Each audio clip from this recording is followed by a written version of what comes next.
Second Earth. I hope I'll see it again someday. Mark Diamond looked up from the stack of parchment papers in his hands and took a deep breath. In his heart was racing. The words on the pages before him seemed as if they were written by his best friend, Bobby Pendragon. But the story they contained was impossible. Yet there it was. He glanced at the pages again. What he saw was frantic writing, Bobby's writing in smudged black ink on some kind of old-fashioned yellow parchment. It looked real. It felt real. But so much of the story these pages contained felt about as close to reality as a fevered dream. Mark sat safely locked in the second stall from the door of the third floor boys' bathroom at Stony Brook Junior High. It was a rarely used bathroom because it was at the far end of the building, near the department, away off the beaten track. He'd often come here to think. Occasionally he often used the toilet for its intended purpose. But mostly he came here to get away. At his feet were a pile of carrot ends. He had been nervously gnawing on them as he scanned the pages. Mark had read somewhere that carrots improved your vision. But after months of almost constant carrot intake, he still had to wear glasses and only had a mouthful of yellow teeth to show for his efforts. Mark knew he wasn't a full-on nerd, but he wasn't running with the cool kids either. His only contact with the world of the accepted was Bobby. They grew up together and were about as tight as two friends could be. As Bobby started to grow up and become popular, Mark kept one foot firmly planted in kid world. He still read comics. He still kept action figures on his desk. He didn't really know popular music, and his clothes were, well, functional. But that didn't matter to Bobby. Mark made him laugh, and Mark made him think. The two would spend hours debating issues as diverse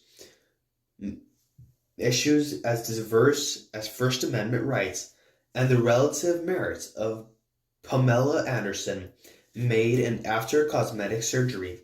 A lot of Bobby's joke friends would dump on Mark, but never in front of Bobby. They knew better. Mess with Mark and you'd be messing with Bobby. And nobody messed with Bobby. But now, somebody was indeed messing with Bobby. Mark held the proof right there in his hands. He didn't want to believe what the pages told him. Under normal circumstances, he would have thought it was some goofy joke that Bobby thought up. But some things had happened that made Mark think this time might not be a joke. He leaned back against the cool tile wall, and his thoughts brought him back to something that had happened the night before. Mark always slept with a nightlight. He was afraid of the dark. This was his secret. Even Bobby didn't know. Though sometimes Mark thought the nightlight was worse than no light at all, because a nightlight made shadows, like the dark jacket hanging on the back of a door, that looked like a grim reaper. That nasty vision happened more than once. It didn't help that without glasses, Mark could barely see things clearly beyond the end of his bed. Still, the occasional rude awakening was much better than sleeping in the dark. The night before, it happened again. Mark was lying in the bed, drifting in and out of sleep. He opened one groggy eye in his stupor and thought he saw someone standing at the front of his bed. His mind tried to tell him it was just a shadow cast by a passing car, but his gut told him to wake up. Fast, a surge of adrenaline shot through him, and his brain went to full alert. He tried to focus on nearsighted eyes on the interloper to confirm it was just his backpack. No go. He couldn't tell what it was, so he groped his bedside table, knocked over a mug full of pens and his Game Boy, but managed to grab his glasses. When he finally jammed them onto his nose, he looked at the end of his bed and froze in fear. Standing there in the soft moonlight streaming in through the window was a woman. She was tall and dark-skinned. She wore a colorful wrap that draped off one shoulder, revealing an incredibly taut, muscular arm. She looked to Mark to be a beautiful African queen. Mark dug his heels in and pushed his back against the wall behind the bed in a futile hope they had crashed through and escape out the other side. The woman simply raised a finger to her lips and gave a soft shh sound. Mark froze in absolute paralyzing fear. He looked into the woman's eyes, and something strange happened. He grew calm. As he thought back at this moment, he wasn't sure if she was hypnotizing him or casting some kind of spell, because oddly, his fear slipped away. The woman had soft, friendly eyes that told Mark he had nothing to be afraid of. Shaza Shuza, she said softly. Her voice sounded like warm wind through the trees. It was pleasant and soothing. But it made no sense. The woman then walked around the bed and sat next to Mark. Mark didn't jump away, because for some reason, this all felt right. A leather pouch hung from a cord around her neck. She reached into it and pulled out a ring. It looked to Mark like one of those school rings you see on a college kid's. It was silver with a slate-colored stone mounted in the center. There was some sort of inscription engraved around the stone, but it was written in no language Mark had ever seen before. This is for Bobby, she said softly. Bobby? Bobby Pendragon? Mark had no idea what was happening, but the last thing he expected was to hear that this strange woman who appeared in his bedroom in the middle of the night had something to do with his best friend. Who are you? How do you know Bobby? She gently picked up Mark's right hand and slipped the ring onto his finger. It fit perfectly. Mark looked at the strange ring, then back at the woman. Why? What's this? He asked. The woman touched a gentle finger to Mark's lips to quiet him. Mark immediately felt his eyes grow heavy. A second before he had been about to as wide awake as anyone can be, but now he felt weary enough to fall asleep on the spot. He felt the world slipping away. In an instant, he was out. The next morning, Mark woke up at the usual 6:15 with the alarm clock blaring. His first thought was that he hated alarm clocks. His second thought was that he had the strangest dream. He chuckled to himself, thinking he should cut down the raw vegetables before bedtime. He then reached over to hit the snooze button and saw it. There, on his finger, was the ring that the woman had given him. Mark sat up in bed quickly and stared at it with its gray stone and strange inscriptions. It was real. He could feel it. It had weight. It wasn't a dream. What was going on? He dressed quickly and left the house without telling his parents what had happened. There was only one person who could explain this to him, Bobby Pendragon. But something had already happened with Bobby that gave him a queasy feeling. Last night was the country's semi-final basketball game, and Bobby hadn't shown up. His parents were there, his sister was there, but not Bobby. After the first half, he went over to ask the Pendragons where Bobby was, but they had already left. Very strange. And Stony Brook lost. Bad. Everybody at the game was buzzing, wanting to know what happened to their star. Nobody knew. When Mark got home, he called Bobby's house, but there was no answer. He figured he'd see him in school the next day and get the story. Then he went to sleep and had his strange night visitor. Now Mark wanted to know a lot more from Bobby than why he hadn't shown for a basketball game. When Mark got into the school building, the number one topic of conversation was the game.